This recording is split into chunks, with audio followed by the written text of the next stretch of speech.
Aoun, bonjour à toutes et à tous. Marhaba bikoum. Au fait, cette révolution, c'est la vôtre. Ce qui est bien dans cette révolution, c'est qu'elle est en train de passer à une phase de maturité là devant vous. Parce que les vrais sujets sont enfin abordés et parce que les faux semblants sont en train d'être déconstruits, et c'est ce que je vais m'atteler à faire ici là devant vous. L'intervenant qui a eu, pas le précédent, celui d'avant, nous a donné un exemple de ce que c'est que les manipulations qui ont jalonné et qui ont porté la révolution à ce jour. Il a commencé par dire: nous ne trompons pas d'ennemis. Il a commencé par dire: nous ne devons pas être divisés. À la fin de son discours, il s'est attaqué à une personnalité politique. N'est-ce pas se tromper d'ennemis? À la fin de son discours, il s'est attaqué à une personnalité politique démocrate. N'est-ce pas diviser?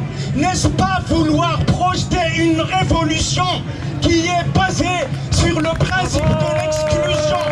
Où est le sens d'une révolution pour tous les Algériens si on vient de discours de ce type? Si par ailleurs ces mêmes personnes, on les connaît, vous disent que Ali Belhadj est bienvenu et qu'il a toute sa place dans la nouvelle Algérie, et que Saïd Sadi, qui a fait les géants du pouvoir pour la création de la Ligue algérienne des droits de l'homme pour le 20 avril 80, n'aura pas sa place dans l'Algérie de demain. Quelle est cette Algérie-là que vous pouvez construire? Excusez-moi, je parle avec passion, parce que du foutage de gueule comme celui-là, on ne peut pas le tolérer. On peut reprocher ce qu'on voudra à Saïd Sadi, mais une révolution qui part sur de l'exclusion, ce n'est pas une révolution démocratique. Ça, c'est un fait. En réalité, la personne qui est passée là, elle a illustré un phénomène qui a commencé du début du Hirak, ce qu'on appelle le Hirak. Mes amis, à partir d'aujourd'hui, je vous invite à l'appeler la révolution démocratique. Le Hirak ne va rien dire. Alors, je continue. Dès le début, Rachad a commencé par s'attaquer à cette personnalité-là, en l'occurrence Saïd Sadi. Rachad, par la suite, a commencé à s'attaquer à certains blogueurs. Rachad a commencé par la suite à distiller petit à petit, par petites doses homéopathiques, comme on fait comme le savent les médecins, pour désensibiliser, pour qu'il n'y ait pas de réaction immunitaire. Voilà ce qu'ils ont fait. Ils ont essayé d'embarquer la question de la consécration de l'islamisme politique au sein même de la révolution. Et ça, c'est une malhonnêteté à l'égard des Algériens. Je suis d'accord avec celui qui a dit « jouer franc jeu », parce qu'une révolution qui aspire à un changement radical ne peut pas souffrir de confusion.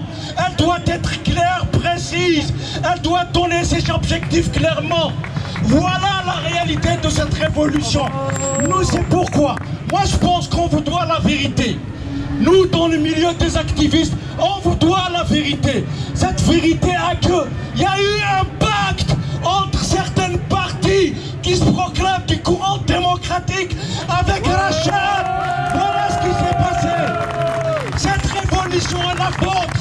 Moi, je vous invite à être vigilants. Si vous n'êtes pas vigilants, elle finira par être soustraite à vos ambitions. Elle finira par être détournée. Et là aussi, j'embraye sur ce qu'il a dit. Il ne faut pas se tromper d'ennemis. Ces ennemis sont IS au pluriel. Parce que dont souffre l'Algérie, ce n'est pas que la dictature militaire. Elle souffre de l'islamisme politique qui essaye d'hypothéquer ses espoirs pour aller de l'avant, comme il l'a fait en Syrie, comme il l'a fait en Iran. Voilà la réalité de notre monde. Voilà le double défi, le double enjeu auquel on doit être conscient, le double défi auquel on doit s'atteler. Cette vigilance-là, mes amis, nous n'avons aucune excuse si on la rate, parce que Zrad, elle s'est passée durant les années 90. On l'a vu en Iran, on l'a vu ailleurs. Qu'allons-nous dire dire aux générations futures? Qu'allons nous dire?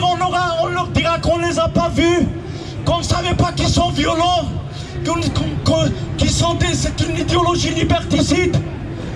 Allons-nous pouvoir dire cela? Aucunement. Alors, nous avons pris nos responsabilités. Avec d'autres activistes, nous avons décidé de poser le problème. Et je vais vous dire, le problème, ce n'est pas Rachid. On nous a attaqué, Rachid, on s'y attend. Le plus compliqué, ce sont ceux qui se targuent du label de démocrates qui nous ont attaqués.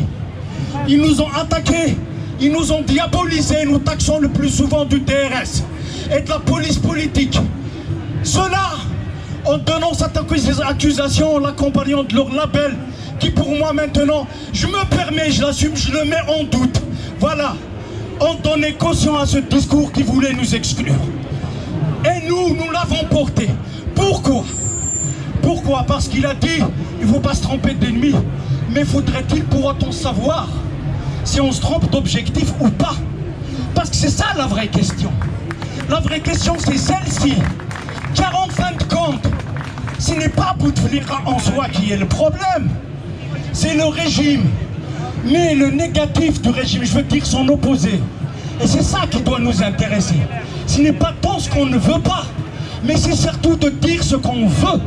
Et ce qu'on veut, ça s'appelle une démocratie. Et une démocratie, elle se passe par les préalables démocratiques. Donc nous devons plus nous concentrer sur l'objectif que sur ce qui s'oppose à cet objectif-là. Oui, dans un premier temps, il va falloir déboulonner la dictature militaire. Mais ceci n'aura aucun sens si, encore une fois, nous rééditons les erreurs du passé où nous avons laissé nos combats passer sous notre nez comme l'a fait l'armée des frontières pour les détourner. Voilà, mes amis, ce sur quoi on doit se concentrer. Il faut que nous ayons conscience à partir d'aujourd'hui que ce pourquoi on se bat, c'est surtout un régime démocratique.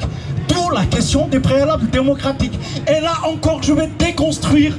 C'est bien qu'il soit passé parce qu'il m'a donné la possibilité d'illustrer tout ce qui ne va pas dans cette révolution. Comme quoi, faites attention, c'est pas parce qu'un discours peut paraître positif d'apparence qu'en intérieur, il ne souffre pas de problème. C'est un prototype d'un discours populiste. Il nous dit la démocratie, c'est le vote. C'est vrai que la démocratie, c'est le vote, la légitimité de l'accession à la décision, au pouvoir de délibération politique, comme on l'appelle dans les sciences politiques, ne peut être acquis que par la légitimité des urnes. Mais c'est un sens très restrictif et dangereux. L'illustration a été donnée qu'Hitler, nous sommes dans un pays qui a connu les affres du nazisme, a accédé au pouvoir par la démocratie.